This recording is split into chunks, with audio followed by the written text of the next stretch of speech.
ஆண்டவரே, நான் ரட்சிக்கப்பட்டு இவ்வளவு நாள் ஆகுது, நான் சபைக்கு வரேன், சத்தியத்தை கேட்கிறேன், ஜெபிக்கிறேன், அப்பவும் ஏன் இந்த வறட்சி, அப்பவும் ஏன் என் குடும்பத்துல இந்த சூழ்நிலை என்ற கேள்வி நமக்குள்ள இருக்கு.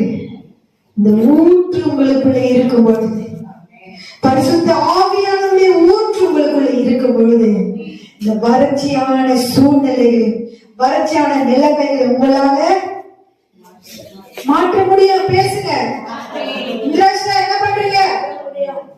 என்ன பார்க்கணும், என்ன பார்க்கணும். ஃபர்ஸ்ட் சொல்லிட்டேன், உங்க பாஸ்டர் ஏமாத்துற மாதிரி என்னை ஏமாத்த முடியும். நான் ஒவ்வொருவரையும் கவனிக்கிறேன்.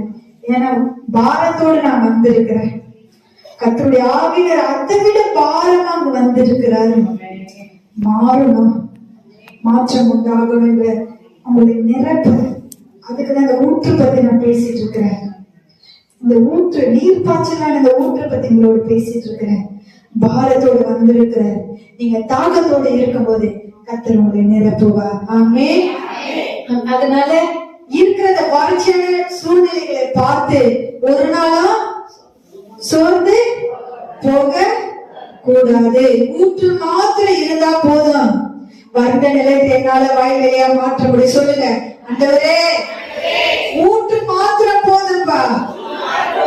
அந்த சத்தமா ஊற்று மாத்திரம் போதும். அந்த ஊற்று இருந்தா நான் வயலையாய் மாற்றுவேன். வறண்ட நிலத்தையும் பாலைவனத்தையும் வயலையாய் மாற்ற என்னால் முடியும். என்னால் முடியும். நான் விசுவாசிக்கிறேன். நான் விசுவாசிக்கிறேன். ஒன்னே ஒண்ணுப்பா, ஊற்று மட்டும் தாங்கப்பா. ஊற்று தந்துட்டீங்கன்னா வறண்ட நிலங்களை வயலையாய் மாற்ற என்னால் முடியும். விசுவாசிக்கிறீங்களா? பக்கத்துல கையை பிடிச்சு முடியும்.